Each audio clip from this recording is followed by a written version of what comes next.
Well, it's another Saturday evening, and I know you guys will be signing on shortly, and we will we'll be able to get together, and I know you'll be catching up too. I want to say this at the start, just so people that are watching us live on Facebook know. We are having thunderstorms right now in our area. You may end up even hearing thunder in the background. But if our power goes out, it takes about 2 minutes for the generator to kick on and another minute for everything else to reboot. So we will come back on if our power goes out and finish this. I know that happened just recently, and it's something that can happen around here. So I just wanted everyone to know that. Don't be distressed if all of a sudden it cuts out. We will come right back up as soon as the power comes on. The other thing I want to say is this: for the people that usually just follow us on Facebook, Facebook now has a policy that they only keep live videos for 30 days, and then they delete them from your page.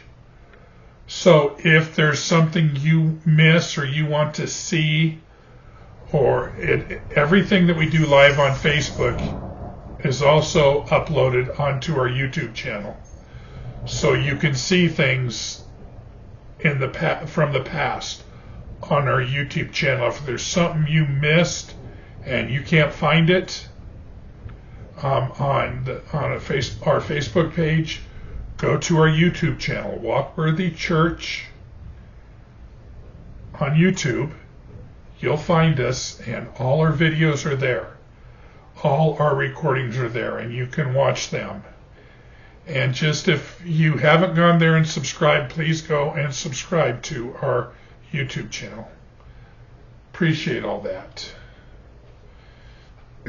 So let's pick up where we left off last Saturday. Ministry happens. Ministry is most effective when it's other focused.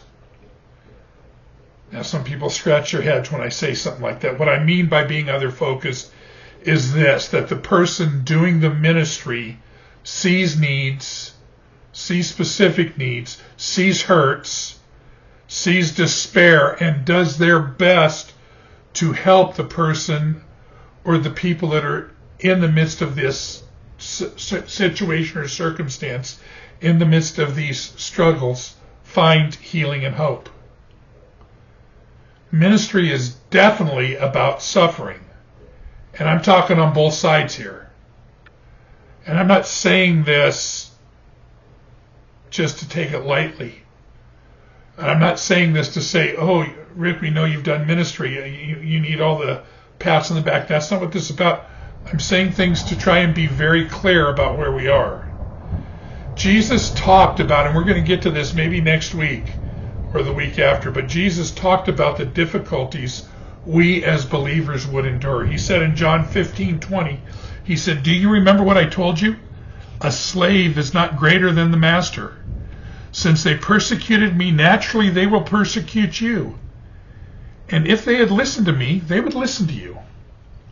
So ministry, what we're talking about here, discipleship, service, caring for others, is difficult. And let me just be really clear here. If Jesus was on the earth today, I'm not talking about the second coming now. If he was just on the earth today, if he came to the earth to minister again, he would suffer criticism and persecution today. This tolerance that everybody's talking about would be thrown right out the window. People would reject his message of love and grace. Jesus is making the point in the passage that I read you that many people don't want to hear the truth. They don't want to do things any way but their own. And since that's the case, since this is real truth, it makes sense that people who want to live lives that model Christ, that reflect Christ, are going to be judged and criticized. And I'm not saying this to scare you or to upset you or to stop you from living obediently. Suffering is difficult. It's hard. It hurts.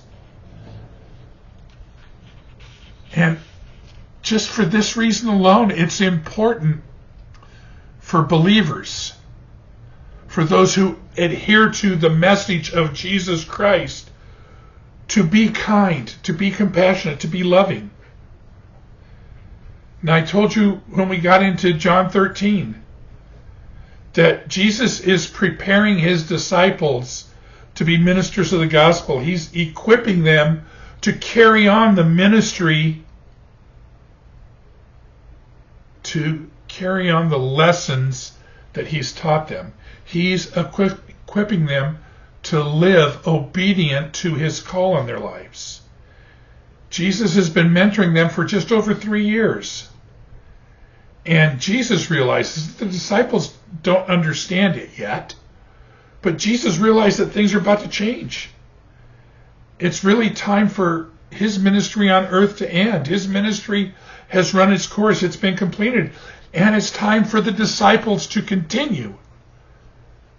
That means it's up to the disciples now to serve, to love others, to minister, to teach what Jesus taught, to point people to a relationship with the Messiah and with the Father. I thought about this as I was writing this, and I thought about the things that Jesus said about himself. Mark 10:45 says, "In the same way, the Son of Man did not come to be served. He came to serve others and give his life as a ransom for many." And Luke wrote in his gospel, "But he said to them, the kings of the Gentiles lord it over them, and those who have authority over them have themselves called benefactors." It's not like that. It's not to be like that among you. On the contrary, whoever is greatest among you should become like the youngest, and whoever leads like the one serving. For who is greater than the one at the table? Who is greater, the one at the table or the one serving? Isn't it the one at the table? But I am among you as the one who serves. Jesus described himself as a suffering servant. He knew who he was, but he's making it really clear. He's giving clear instruction here that a life of obedience begins with one of servants. It is truly about loving others. And if you remember back to last week, Jesus has really just taken the time to show the disciples what real service looks like. It's humble. In other words, it's about the one you're serving, not about you. It's a sacrifice. See, it's investing in others and meeting their real needs in real ways. And the lesson is about to continue, and that's where we pick it up. We left off at John 13:31, and in John 13:31 through 35, remember, Judas, he had just told the disciples he was going to be betrayed. He singled Judas out, and Judas had left. The disciples did not understand this. So Jesus says, when he had left, being Judas, when he had left, Jesus said, "Now the Son of Man is glorified, and God is glorified in him. If God is glorified in him, God will also glorify him in himself, and will glorify him at once.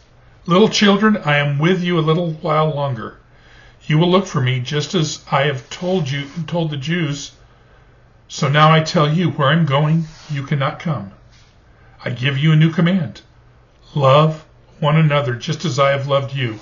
You are also to love one another. By this, everyone will know that you're my disciples, if you love one another." So Jesus had told the disciples, he had served the disciples, washed their feet, really explained that to them, told them he was going to be betrayed by one of them, and really singled Judas out. And they weren't really, nobody else was really sure what was going on. Well, Jesus was about to clarify things, and he starts here with this passage. I thought about this and I thought, man, I'd want to talk about the poor choice that Judas was making. I'd want to use it as an example of how not to be a disciple. And I might want to take the time now to really get into detail about what I knew was the path that was before me. But Jesus didn't do any of that. He spoke of what was important, what was next for them. And thinking about what Jesus said at the start of this, he never, ever, ever hid who he was. On the other side of that, he was never out publicly seeking glory either. Let me go back to way back when we started this, to a conversation Jesus had with Nicodemus, because this is where this glorification comes in. In John 3:14 and 15, he says this: just as Moses lifted up the snake in the wilderness, so the Son of Man must be lifted up, so that everyone who believes in him may have eternal life. See, the glorification of the Messiah, the glorification of the Anointed One, came through the cross. Now, Jesus wasn't at the cross at this moment, but it was coming shortly. What Jesus is talking about is the ball's in motion.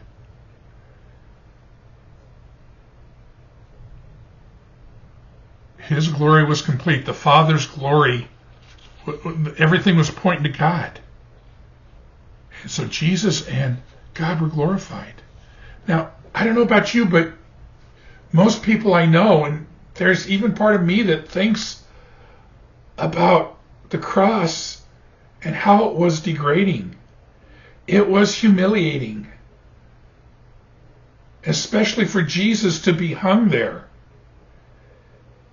I mean, he hung on the cross as an entirely pure person, but he hung there to take on, I won't talk about you guys, to take on all my sin. He hung there to take on my sin so that I could have the benefit of that certainty of eternity. See, the cross, was the personification of the message Jesus brought. It was a demonstration of genuine, of authentic love and complete understanding. He didn't go to the cross for his benefit. It was for mine. Jesus wasn't glorified for his benefit.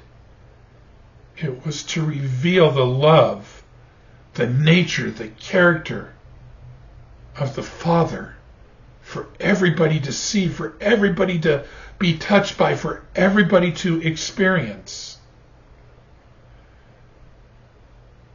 So he's pointed out what has happened, and it was for a purpose. And he's beginning to tell them how to live because of what is about to happen. The disciples were going to have to learn to live without the Master in their presence.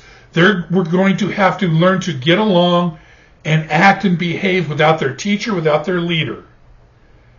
And what was it that was going to sustain them? It was love. See, while Jesus was on earth, it was very clear who his disciples were. With Jesus leaving, something else was going to have to be their identifier. The Living Bible says it this way: so I'm giving you a new commandment. I'm giving a new commandment to you now. Love each other just as much as I have loved you. Your strong love for each other will prove to the world that you are my disciples. Their identifying characteristic was agape. Now, this was a real big throw word starting in the 70s and the 80s. We've kind of gotten away from it. But agape is that love that seeks the best for another, that serves without expectation, without condition, without requirement, everything. Agape is that thing that gives the best of what you have so somebody else can find themselves, find their best, find their person. It exalts somebody.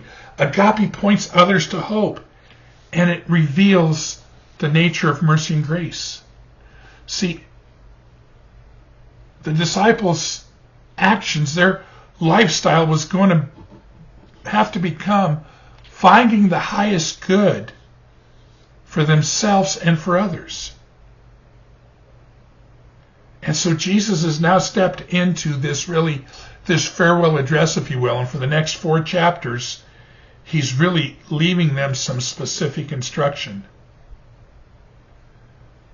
But really what he said here is love is the greatest commandment. Live it. But the conversation didn't stop there. You see, Simon Peter jumped in, and Simon Peter, always wanting to prove how much he loved the Lord, always brash and outspoken and everything else. I identify a lot with Peter. But Peter jumped in. He said in verse 36, he says, Lord, Simon Peter said to him, where are you going? Jesus answered, where I'm going, you cannot follow me now, but you will follow later. Lord, Peter said, why can't I follow you now? I will lay down my life for you. Jesus replied, will you lay down your life for me? Truly I tell you, a rooster will not crow until you have denied me 3 times. They were grappling with the departure of Jesus. And I can't imagine what was running through their minds. Confusion, despair, not knowing what to do next. But old outspoken Peter, he had to still try and do it his way. He wanted to prove his love for God. See, love was that identifier. It was supposed to be the sustaining force. So I'm sure one of the things they were thinking is, Jesus, if you're leaving, how is that loving? And Peter just wanted to declare his love in extreme terms. It was his emotion that spoke. And he was really speaking how he felt. But Jesus knew something. He knew, like, especially in Peter, but in all of us, that emotion is a fickle thing. And when we act out of emotion, when we act off the cuff, our reactions are inconsistent, and our behaviors are very, very suspect. See, Jesus knew that Peter's actions would be contrary to his words. And Peter would probably carry this lesson with him for the remainder of his life. But Jesus didn't dwell on that shortcoming. He spoke truth to Peter to warn Peter. See, because we know, I think you know this, emotion can guide you into some sticky situations. Jesus was aware of that.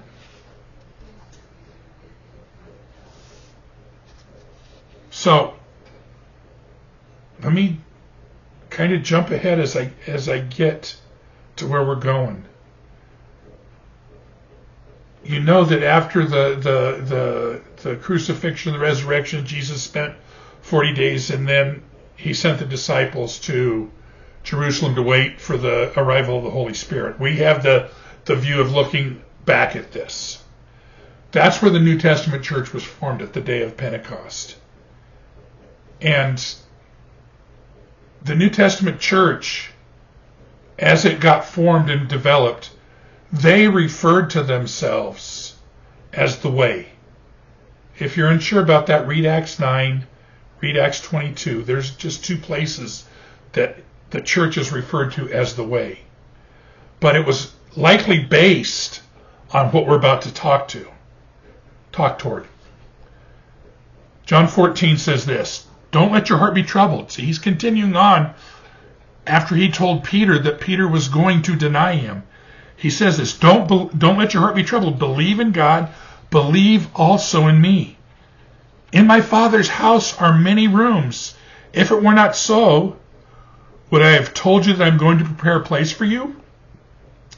If I go away and prepare a place for you, I will come again and take you to myself, so that where I am, you may be also. You know the way to where I'm going. Thomas said, we don't know where you're going. How can we know the way? Jesus told him, I am the way, the truth, and the life. No one comes to the Father except through me.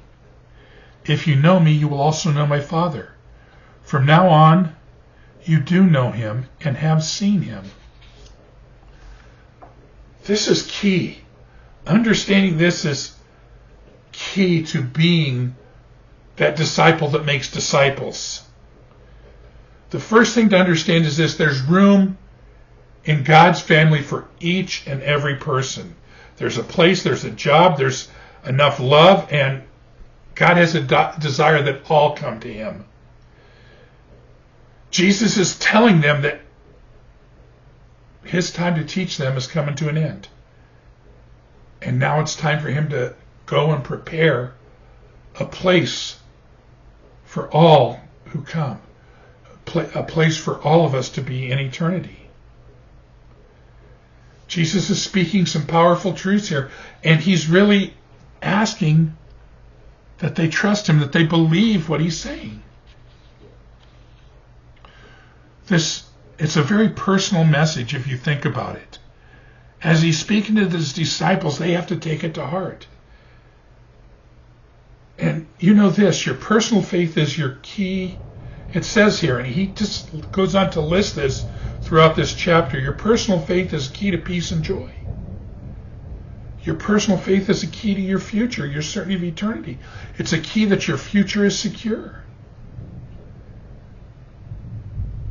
It reminds us, our trust, our belief in God reminds us that the Father is at work in every believer's life.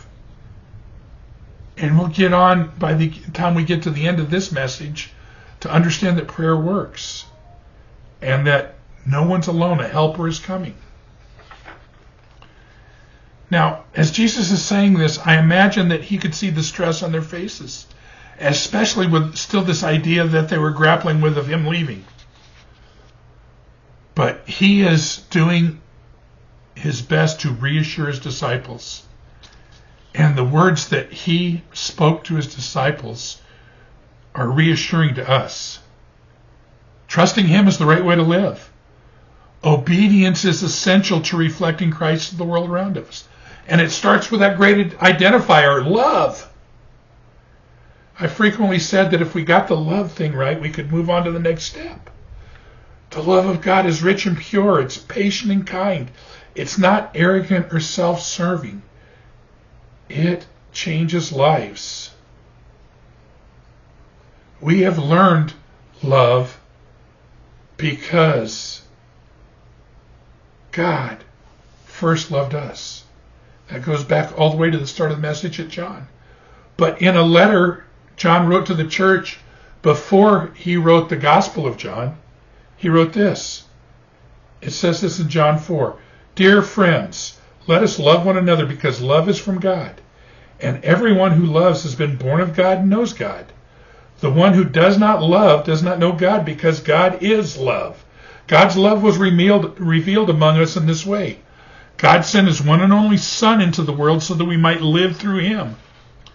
Love consists in this, not that we love God, but that he loved us and sent his Son to be the atoning sacrifice for our sins. The disciples learned this firsthand through the ministry of Jesus.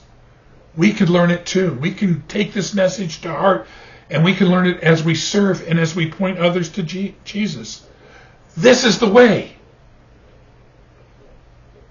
Let me say it again. This is the way. This is the truth. This is the life. And because of this, people are changed. Now the conversation continues. Philip said, after Jesus had made this point, Philip said to him, Lord, show us the Father. That's all we need. Jesus answered, I've been with you a long time now. Do you not know me, Philip? Whoever has seen me has seen the Father. So why do you say, show us the Father? Don't you believe that I am in the Father and the Father is in me?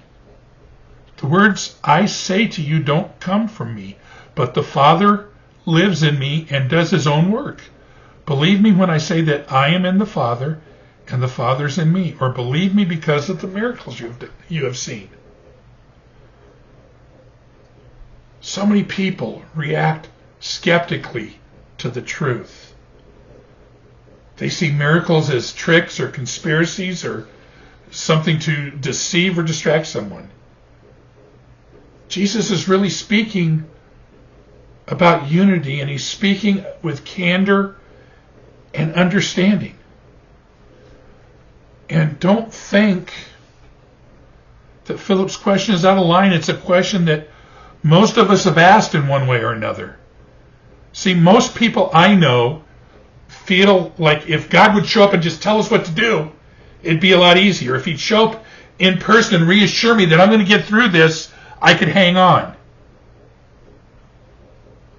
If he'd show up and just tell me where to go and how to minister, I would do it. This is really an illusion that removes faith and trust from the circumstance or situation. There are plenty of struggles today. We all know this. There's no doubt about that. And it might be simpler for us if God showed up and said, well, just do this or go over there and take care of that. And everybody would be relieved. See, having faith and letting that faith, that trust, that belief be our guide means that we are dependent on God. We are focused on him in every circumstance, in every situation, at all times. Not just when it's easy. Like I said, Jesus spoke about the complete unity between the Father and himself. And he really went on to really break it down for them and say, if you can't understand this unity that I'm speaking of, believe it because of the miracles that you've seen. The evidence was there. It was a choice for them whether they were going to believe it or not. Now I'm going to land on one of the most misconstrued passages in the Gospel of John. It might be one of the most misconstrued in the New Testament. There have been churches that have taken this passage and misappropriated it and led many people astray and hurt many people. And you go, really, Rick? Yeah, there are movements out there today just because of a misunderstanding of this passage. John 14. I typed the wrong chapter, Jen. It says, truly I tell you, the one who believes in me will also do the works that I do too. And he will do greater works than these because I'm going to the Father. Whatever you ask in my name, I will do it so that the Father may be glorified in the Son. If you ask me anything in my name, I will do it. It's immaturity that takes these words of Jesus and turns them into a fulfillment of personal wants and wishes. There are name and claimant movements out there. There are word of faith movements that say, just speak it and it'll come into existence. That's not what Jesus is saying here. Put your selfish desires, your personal opinions aside, and look at what he's saying and look at it in context. See, continuing the ministry of Jesus was becoming the responsibility of his followers. So the first question is, are you a follower of Christ? Then you're to continue his ministry.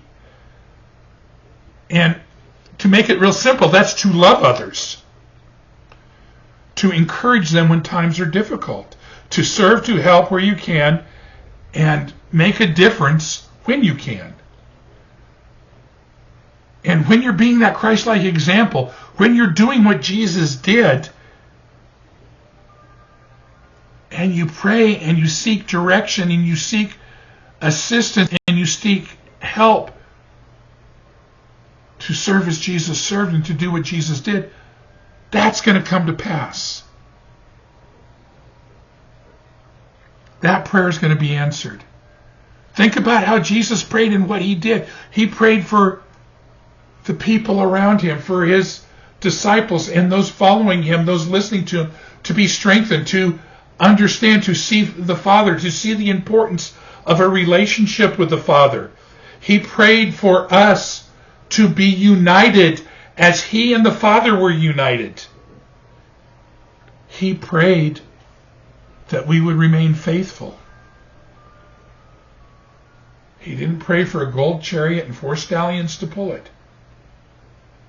He didn't pray for the finest clothes. And only when the need was overwhelmingly great did he pray for food. But each time that he prayed and did something like that, God was glorified. See, Jesus lived seeking God's will. He lived listening to the Father and doing what he was directed to do. Even when everyone around him, when the world told him that wasn't right, or he knew this was going to be difficult. We, as followers today, as believers today, need to get better at seeking God first, at seeking his purposes, his plan. We need to get better at putting ourselves aside, our needs aside, our wants aside, and just listening.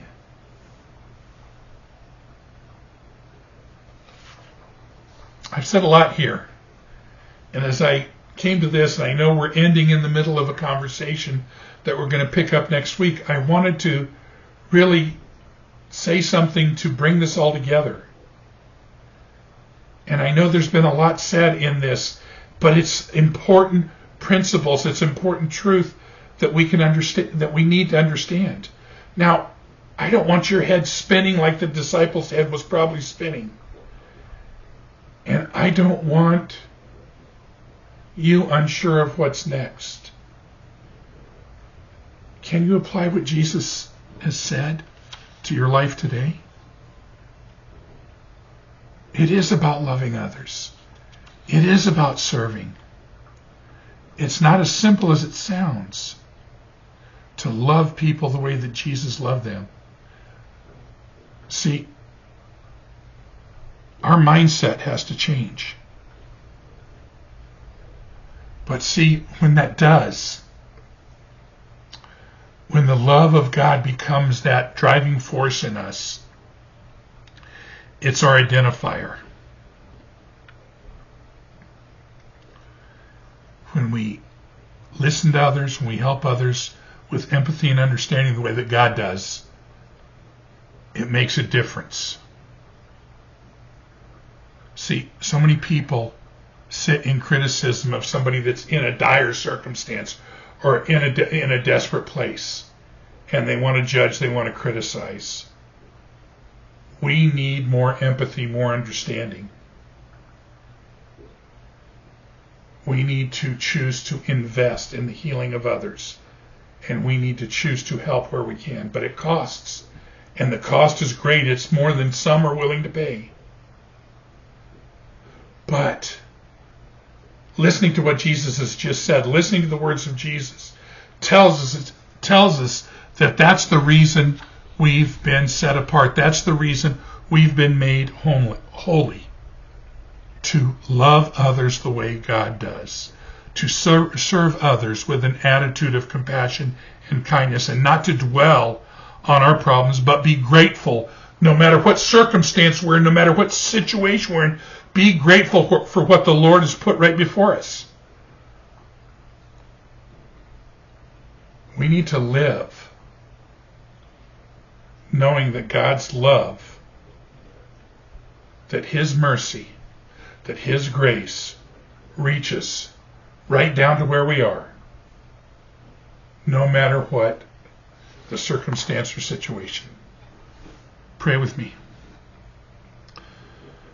Precious Father, your love is so wonderful, so pure, so uplifting, and we are so grateful that you continue to pour it out on us, that you're patient with us, and that you're understanding, and that as we battle, as we struggle, as we get confused, you remain faithful to us and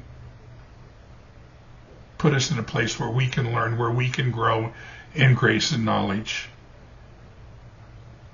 and where your characteristics can become part of our lives, so we're identified with you. Father, there are an ample amount of needs out there, and you know them all. There are people that are hurting, there are people that are desperate, there are people that are hungry, and you are the giver of all, God. So meet real needs so that you get the honor, you get the glory. And Father, we just want to thank you. Help us be those conduits of light, those anchors of grace to all that we come in contact with. It's about his grace, and we get to live it. We get to share it. We get to love others. Have a wonderful rest of the weekend, and we will see you on Tuesday night as we continue our journey through Proverbs. Love you all.